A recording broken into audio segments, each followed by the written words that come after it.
Hello and welcome to the Full Advisor Coaching Podcast. I'm your host, Kristen Harrod, and today I'm excited to welcome Mark Gilbert. He's the CEO and co-founder of Zocks, which is an AI assistant designed for financial advisors. And I had the pleasure of running into Mark recently at the FPA NorCal conference, and after a conversation and taking a look at their application, I thought, wow, it'd be great to have him on the podcast. Thanks for joining me, Mark. Happy to have you here. Thanks, Kristen. I appreciate it. Yeah, and you know, AI is quite the buzzword these days, and I think it'll be more than a buzzword, as I believe it's here to stay, and anyone who's used it has experienced the benefit immensely. In terms of time savings and things we can do. And so today I want to talk a little bit about your platform, Zocks, and then, just get your insight as a professional in the AI industry on, what you see coming down the pike and how advisors may benefit. Sound good? That sounds great. All right, great. Well, to start, give me just the short bio background of you and how you ended up getting in and founding Zocks. Yeah. So I am a software engineer by training. So I started off my career, I'm actually Canadian, but I started off at Microsoft in Seattle or Redmond. Was there for quite a while, probably about 15 years, doing enterprise platforms, developer platforms. Through that, definitely got a little more familiar with the financial services industry and just a lot of its requirements, frankly. Like, I think most people know this, but the security and privacy requirements in the industry are fairly unique. So did that for quite a while.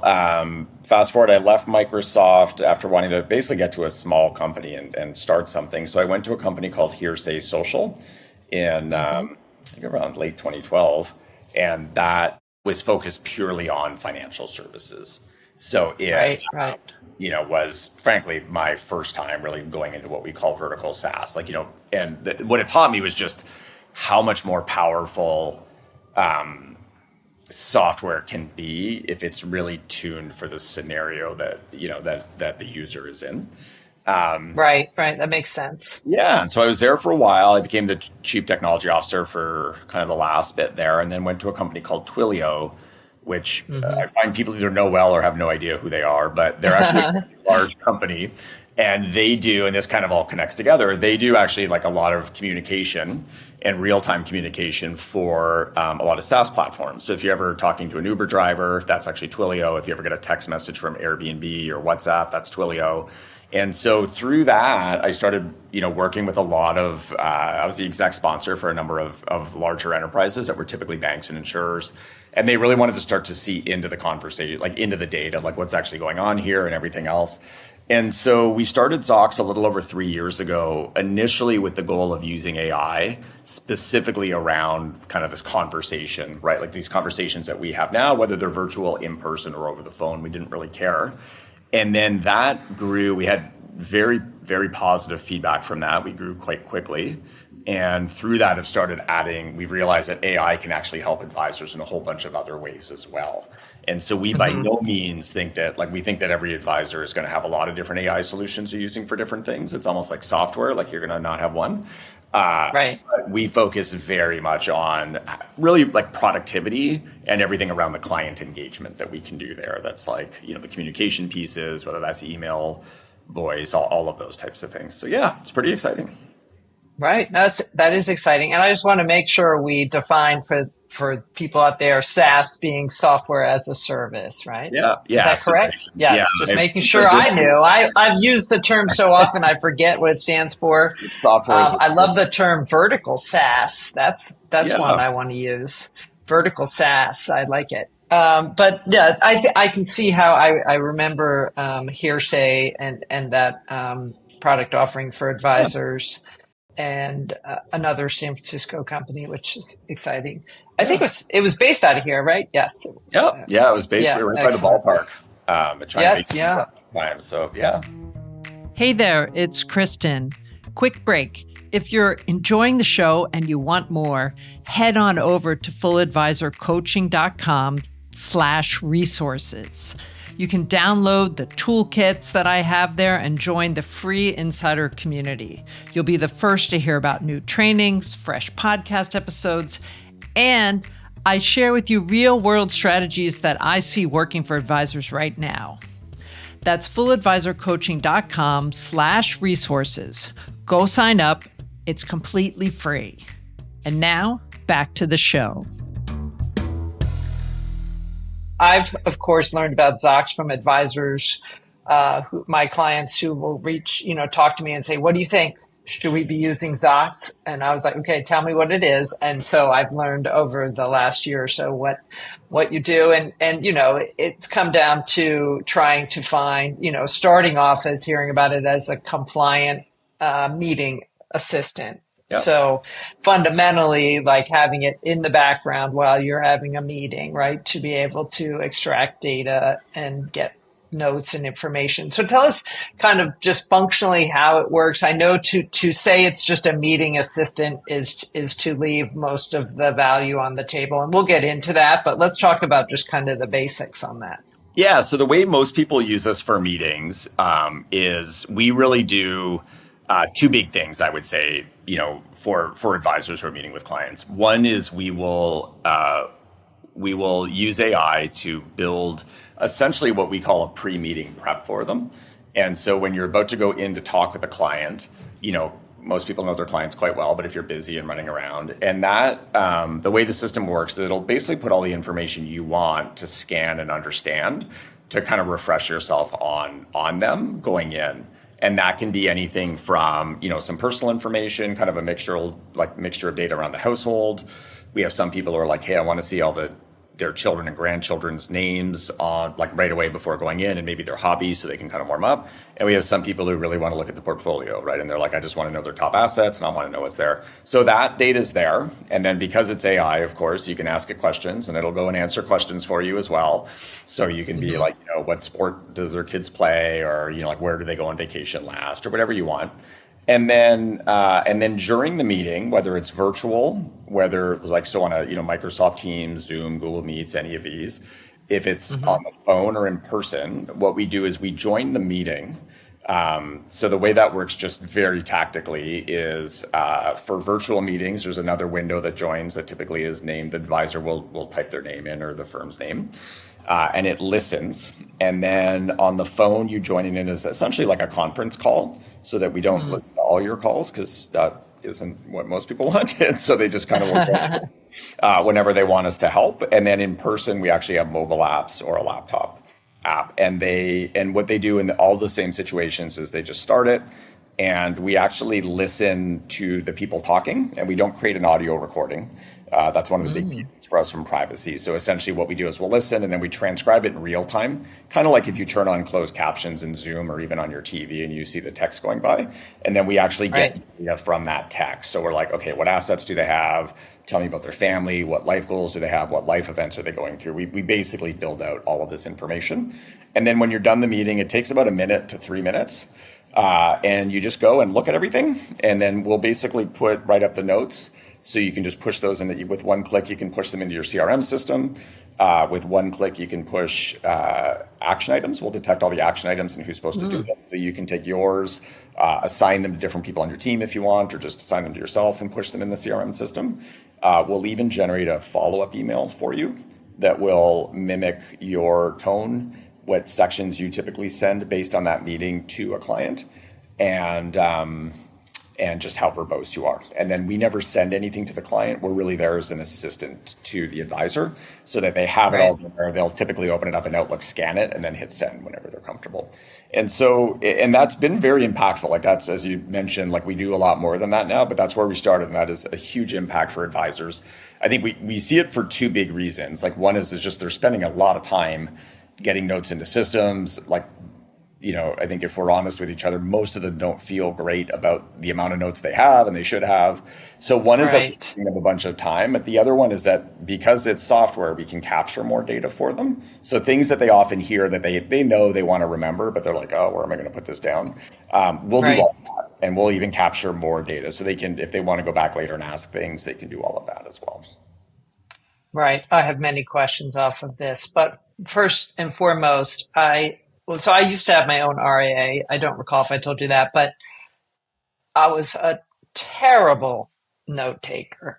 Terrible, which I think, no matter what platform, I do love that, things are, even taking Zoom and being able to record a call, even if I never ever went back and looked, I kind of had the peace of mind knowing it was there if I needed it. But the thought that someone would actually pull out the action items and list them out for me and list them out for my client is an amazing time save and just productivity efficiency, not to mention client experience, right? Anytime I ever, would of course send that, it'd take me a long time and I'd put it together and inevitably miss something because, like you said, we're only as good as the notes we would take, or, and I would try not to take so much that I wasn't listening to the person, right? Because you're like, if you're there by yourself and you're like writing notes and you're trying to listen and take note, you're using two functions. Yeah. I think there's been tons of research on that and just how you're going to miss things. Yeah, you're going to miss things, and you can't. Like, you're either pausing the person and writing down thoroughly, or you're trying to like chicken scratch on the side, and then half the time, for me at least, like I can't even read my notes. So it's very powerful that way. Right. And it also just reduces stress, right? Like, I'm sure, as you were doing that, you have these like worries at night of like, oh, I should follow up. I didn't, and that just kind of, right. Which is a huge thing. And you think about some of the items might be, quite impactful in the short term. And you're like, okay, I got to make sure I remember to tell them to do that, or we got to take care of this. And I don't want to overlook that. And then just overall, wanting to provide a full service, even in my work today, doing any kind of consultative work where you're like, okay, now what are the action items? What are the takeaways? Yeah. The entire listening, comprehending, building rapport, getting it down on notes and doing all of that. I mean, I see the application almost immediately in a relationship business, in terms of being able to improve the quality of the relationship almost immediately, just by active listening without stress, to your point. And then, obviously the benefit of being able to capture that data and access it, which we'll get to. But I imagine, and this is where I know there's differentiation among you and some of the other platforms in the industry, is you aren't recording. Tell me, and so I find that interesting because I do imagine there is some consumer or client pushback to be like, "Ooh, we're being recorded. Do I really want to say everything?" Or I feel there might be some self-editing happening. Yeah. So we learned that. So when before we launched, we did what you call an early adopter program. So we had a number of early adopters on giving us feedback. We ended up with, I think about 250 to 300 people on. It was very busy, I'll say, and successful. But one of the things we learned very early was, there's a lot of clients that don't care, right? They're just fine. They're like, whatever, But the two things that were happening is that there were definitely some people, and certain people, and definitely in certain geographies and also certain professions, where the clients were like, as an example, lawyers, were much more nervous and frankly, we're like, I'm not actually comfortable with this. The other one was exactly what you mentioned, is that some of the advisors were reporting, like, I'm actually not sure if they're being as open with me because there's certain things that were there. And again, it's not the majority by any stretch, but it was enough where we were like, okay, we can fix this by essentially moving to this no recording model. And so now we do support, like, if people are using Zoom or Teams or anything, and like we can consume recordings, you can upload recordings, you can do all of that. But for us, it's been interesting, like well over 99% of our users, our customers, don't use recordings. They don't. And we can extract all the data. Like, we've added recently, like the ability to do what's called sentiment analysis. So, like how, happy or sad is the client, or upset or nervous. And you can do all of these things by just having real-time access to the audio in a way that's, from a privacy point of view, a bit more just more comfortable. And is like, as both of us are in California, the privacy laws in California are quite strong. In Europe, they're also quite strong, and we're having kind of more and more people there too. And so we really designed it so that it could work, across whatever, kind of jurisdiction happens. And frankly, just, in the future, we expect some of those privacy laws to get even more and more tight. Right. No, that makes a lot of sense for sure. And I imagine it does that.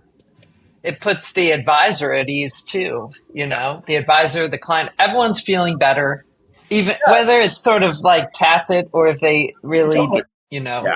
Everything Yeah. for us is really designed after, like, the same way they would with a piece of paper, right? Like, sometimes you Yeah. probably take notes and you walk out of a meeting with a client and you're like, oh, we'll just tear these up. Like, I don't need these. So if you Yeah. delete, they're gone. We don't have any record. Yeah, it's very Right. much set up that way, just for people to be comfortable with it. Right. So, obviously this is saving a lot of time. I think I saw on your website 8 hours. Is that a week? Is that what is the time? It's a week, and it really depends on like how they're meeting with clients. And as I mentioned, Sure. before, like, we started with client meetings, and I think generally for us, what we see on average, and everyone's different, but we see about across the prepping for a meeting as well as the notes and follow up, we typically see that take 45 minutes to an hour. For some people with very high net worth clients, it's a lot higher, but that we kind of use as an average. And we typically can get that down to under 5 minutes for, like 90% of their meetings. Sometimes you may have a very complicated meeting, in which case, like, we'll give you more data and it may take a little bit. But yeah, that otherwise is really, really good. So, depending on how many client meetings you have, we're basically taking 45 to an hour down to 5. People typically have, we see about 8 to 10 a week, depending on, the business and what situation they're in. We also, and this is how we built out using AI, right? Like, as we started working with those customers there, we're like, well, what else are you spending time on? And the two other things that came up very quickly, one was email. They're just like, both inbound email and inbound phone calls. Phone calls we can handle because we already, do the communication thing. So we also then created something that we're just getting out of beta now, which actually will look at any email you get from a client. If it's not from your client, we don't look at it. If it comes in from the client, what we do is we go in and see if we can get the data from the planning systems and from the CRM system and from previous conversations and draft a reply for you. Because some of those are just like, hey, I forgot if I was supposed to do this or whatever else. Again, we never send it on your behalf, but we just give it to you. And what we found is, like, typically, especially as firms got a little bigger, like their book of business got bigger, if an advisor had an associate, they were spending 1 to 2 hours a day just getting through emails. And then what they would do is they would draft a reply, they would go get all the data, and then that night or the next day, the advisor would look at it and send it. And so that typically gives people about another 3 to 5 hours back. And I think even more importantly, though, is clients are getting replies to those emails quicker, because as an advisor, you don't want to sit, looking at your email when you're with the clients and all those things. And so instead of everything being like next day or 2 days, they're actually getting it back quite quickly. And then the third thing that we did, which we're really excited about, is same thing. We're like, where is your time going? And what we noticed is, as people were putting data into the CRM system for notes and things like that, very often the follow-ups were to go fill out forms, right? So they'd be like, hey, I need to open an account. I need to whatever, change a beneficiary, do whatever you need to do. And when we talked to teams about that, it was pretty heavy. They're like, and they used two big scenarios. They said there's some things like money movement that are not too heavy, but there's a lot of them. So anything you can do there to save time would be great. And then there are things like intakes and account openings, and they're heavy. Like, they take quite a while. And so we just released earlier this year what we call the Forms Assistant. And what that does is it goes through the data, your CRM, through planning, through email and everything else, and your conversations, and we'll basically fill out or try to fill out like a form or an application for them. And it's cool for two reasons. It saves them a bunch of time. And then the other really cool thing with it is that if you say, hey, I need to open a, let's say a term life policy for Kristen, or, like a 529 or something, it'll go try to answer all the questions, and whatever it can't fill out, So you'll be like, yep, I got, whatever, 20 data points to apply for this account, to open the account. I only have 15 of them. Like, what's missing? And so it's just a lot faster. And there's a huge time saving aspect, but again, a lot of it, once you get people using AI, it meaningfully changes their client experience, because they follow up a lot more quickly, right? Like, they can literally have like a 3/4 filled form sent to them and being like, I just need these 3 points, and then we can get it out. So those are the biggies now, and we'll obviously keep working. AI is continuing to get no, it's getting everything. So hopefully we'll do more and more later. But yeah, it's really just about removing the work that, like, we really think of it as data entry and data retrieval that, the advisors teams just don't love doing. Yes. And one thing when I was preparing for this interview, I was looking at the various capabilities of the application, but then also this part I thought was really interesting was the kind of aggregation of the data and I love all the things about the client experience, making it comfortable and making the advisor more efficient and all of those great things. But the just looking at the repository of data, and hopefully you can speak to this, and the idea that you can go in and see common themes across multiple clients that could potentially then inform, say, a content calendar, like what's really on the minds of our clients? What have we been seeing consistently? And I could see this being especially important as you add multiple advisors and you're trying to market at the corporate level. And then you're thinking, well, what are the key pain points, or where do we want to develop, or where do we need a service offering to change or shift? Am I getting ahead of myself, or is this Nope, something that's possible or So capable with what you're doing? Two of the other cool things that like have come out of this, and I like just, I think as people look at new technologies, what you start using them for, and then the side effects are always, not quite what you expected. Like, there's always this example of like, you never really would have thought of Uber, but once the smartphone came out, Uber and Airbnb kind of started to work. So anyways, two of the interesting things that happens for us is we capture all this data. And so we had advisors who are like, hey, this is super valuable, but I don't really know where to put it, right? Like, I don't know, I don't necessarily want to listen to my notes all the time. And so we started doing two things. We created client profiles for people. So essentially, like, if you talk to a client and you have, let's say, the client has a certain goal, maybe they're, saving for children's education, right? And then at some point, they're hopefully going to get through that goal. And then maybe they're, saving for retirement or targeting retirement at 63 or something. And so we'll actually capture all of those things, like what are their goals, what's the family, and you can even track it over time. So you can start to see like, when do these goals change? When do they start to do things? And then you can look at that across your, kind of your client list, right? Your list of households. And so you can start to see like, what are the key topics that are coming up? People use it for everything from like, like kind of content marketing of like, what are people interested in? Where can I help them? People use it to deliver more customized, emails, like when they're trying to reassure people. So like the one that we hit recently, I think a lot of us are familiar with, is there's, a lot of talk on tariffs lately. Nobody probably would have thought a year ago. So like no CRM system would have tariffs as a topic or anything. But based on your client, like today, what everyone does is they send the same email, right? Which is like, right. Hey, stay invested. Don't worry. Your stuff, And ideally what they want to do is to be like, hey, you're actually primarily in a domestic portfolio that does blah, blah, blah, blah. Like you actually have very low impact on this right now, right? Whereas like this other person is really, let's say, internationally focused or something.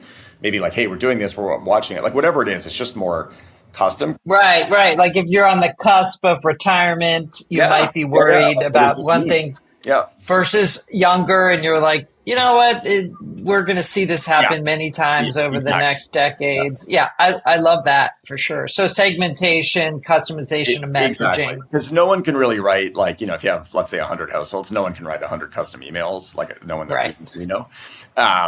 But you can find the 10 people that may be more sensitive, right, or may have certain things where you actually want to tailor it a bit more. And all the way, I know this, like everyone knows, like the marketing is, is marketing, but you can also just go in and start to be like, who likes wine, who plays golf, who plays tennis, right? Yeah, that's true. And start to see those things too. So it's very powerful that way, just because, the computers can, keep all this information for you. So you're not having to worry about it. Right. I love that application, because when I start to think, people come to me to work to try to improve business development. How can we help our advisors notice patterns or opportunities or skill? And so this is, to me, I could see it working at the corporate level, at the high level of marketing, and then also individually for advisors in their business development efforts. Which I think can happen at any point in the client relationship. So I love the concept of, even just basic better service and or freeing up more time that an advisor can actually do business development. So there's kind of the many levels on this. I love when that happens. Yeah, that is completely it. Like we see that across. And then it just, as you said, you get more, how to describe that? Like, as you do have as the business grows and maybe you have a few advisors, not having that information down when you're on your own is kind of okay, because you have a lot of it in your head. You probably have an idea what your clients. As soon as you have more than a few, that gets really hard, and that's where this becomes even more powerful. So for us, we've had definitely, I think, some of our most like kind of aggressive users, I would say, or enthusiastic users, maybe is a better way to put it, was actually small teams at the start, because they were just like, we can run quicker now. The people that were doing administrative work can spend time marketing, and which they frankly typically prefer to do more, and they're not waiting for the person to tell them what's going on coming out of the meeting. They can just kind of go and they can look across things very easily. Yeah. Oh, I love it. These kind of tools are just so helpful for me to be able to say, okay, helping advisors, like I'm trying to help them succeed and create what they want, and create the life they want, and do all these things. And I think when we can use technology to offload a lot of those things that are getting in the way of what we really want to be doing, or the life we really want to be living, I think it's exciting. Like that's where I get energized about it. So. What do you see on the horizon for either Zocks or AI overall, or what do you think's coming down the pike? There's a lot coming down the pipe, that's for sure. I think in the short, medium term for us, one of the things that we're starting to work on, we just announced actually eMoney integration today. So we're integrating with more of the planning tools and things like that. Just again, eMoney is a great tool, but a lot of people spend a lot of time updating it. That just making that flow is really easy. We'll see the same thing with kind of portfolio management systems and things like that. But then one of the other big things for us is what we call insights. So essentially taking these things where you do want to get like nudged, let's say in October, because there may be certain things going on around like, anything from personal items, or someone may have mentioned last year that something was happening. I think that's really hard for advisors and everyone to remember, where it's like, hey, this thing's happening in the future. I kind of wish I'd remember it. But if it's not something that needs to get done right away, it's a little harder to track. And then even things like, there's just a lot, because again, with AI, we can kind of comb over a lot of data, insights with the advisors around like, are there minimum withdrawals that people need to be taking? Are things going on maybe outside of the world? Like someone's, there's quite a lot of options there. Like someone has listed a house or things like that we can tell them about that are helpful. And so again, the goal is really to just help them as much as we can. There's going to be we're doing a lot of integrations already, but the more we can, as you'd imagine, with just the scenario around topics, like hook in with marketing systems and things like that to make that easier, so that, they can also be kind of like what we think of as hyper-personalized, through AI. There's a lot of those things. Right. So yeah, we're really excited about that. And then, other things that we see coming are, we are also starting to see it's a little surprising to me, certain areas where the advisors would like us to just just frankly use AI and automate it completely. So those are things like typically low, like kind of pain, but low, things like, hey, we need to book a meeting. If someone's filled out a form but is missing data, like they can just click and actually talk to an AI assistant to give us the data to fill it out, because they don't need to go talk to the advisor. But if you send them an email, like whenever I get an email from my advisor, I'm always like, great, I'll deal with that Saturday. And then Saturday rolls around. Right. Never on the top of my list. So there's some of these that are just very I do like that. Yeah. Because I know that's like agentic AI, right? Like where we're talking to connect things together. And that technology has come, there was a few limitations, I would say about a year and a half ago, around just latency and speed and kind of natural speaking. And those have pretty much all disappeared now. So, you can imagine just literally as an advisor clicking a button, it going to the client, either calling them or the client just clicks a button and like it just calls them and says like, hey, we're filling up blah, blah, blah. Like, here are the 3 additional things we need from you, right? And they just tell it and you're good. And they just tell it, and then it goes into the form, and then that's it. And then you never have to like book a meeting to do it. You don't, like, the advisor times are really valid. Obviously their clients are like all of that, right? They can do it when they want and all of those things. So yeah, a lot of those things will come out. And again, I don't like, our view is very much that the advisors at the center, those relationships are, we're trying to help that. So I think as a lot of people, when robo-advisors came out, was that like 15 years ago-ish now?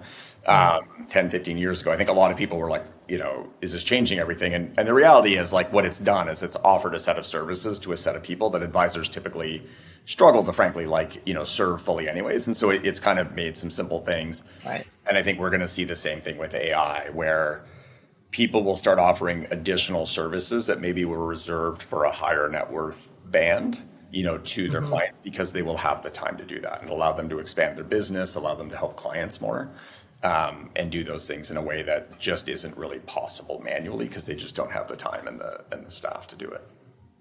Right. And I think it'll really help develop the emotional connection with, it'll free up the advisor to be able to develop those emotional connections, to provide real advice that's situational for their clients. And I think that's an exciting trend. And I'm hopeful that advisors are enthusiastically trying out some AI. And even if you're not enthusiastic, just trying it out I think you'll be surprised and delighted after you try it out and see what happens and see the benefits it can bring. It really is powerful. It's one of those mega shifts like we've seen. You're probably roughly around my age, but we've seen some various, I knew what it was like before email. Yeah, before and then of course before the phone, the iPhone and that and all that technology. It's like each of these like major shifts are like, okay, that's a big deal. No, it's I think it's incredible. Yeah, it's a big deal, and we're just in we're in early innings is an understatement. Yes, it is very. Oh yeah, definitely. It'll be fun to see what evolves over the next decade, or frankly, the next year even. Yeah. The other thing I would say is, and I think people probably are just detecting this from the news and everything, it does move very quickly. Like I would say it seems to even move quicker than like software does normally. So like for us, we get asked regularly for like 2-year roadmaps, and you're like, whew, like if we can get 9 months out with accuracy, we're feeling pretty good about it. It's just a very, very fast moving space. Yeah, it's really exciting. Yes. Well, that's fantastic. If advisors want to learn more about your assistant and how they can get involved, where can they go and where can they learn more? Yeah, it's really easy. You can go to our website at zocks.com. It's zocks.com. You can sign up for a demo there. We're happy to give you a demo. We run free trials. So what people typically do, they can get set up like even during the demo on the system, try it for a couple weeks, see if they like it, see if it works for them. And then through that, we'll also tune it for them just because different advisors like different data, and then decide if it it suits them. But I would recommend everyone just try it, right? Like just kind of, it's a free way to dip your toes into AI, see what it can do and get a feel for it. Right. And even if now is not the time for you, either because you're really busy or other things, just having an awareness of what's going on because it is moving very quickly. So like there's a high chance that if it's not now, it's pretty soon for a lot of people. But yeah, it's free to go try. And all of our staff team is super happy to answer questions. Like we get on the Zoom calls, and honestly, half the questions we get is not really about Zocks. It's just about AI and stuff and how they use it with clients. I bet everyone on your team, is like super excited to talk about AI and be 100%. Like, oh yes.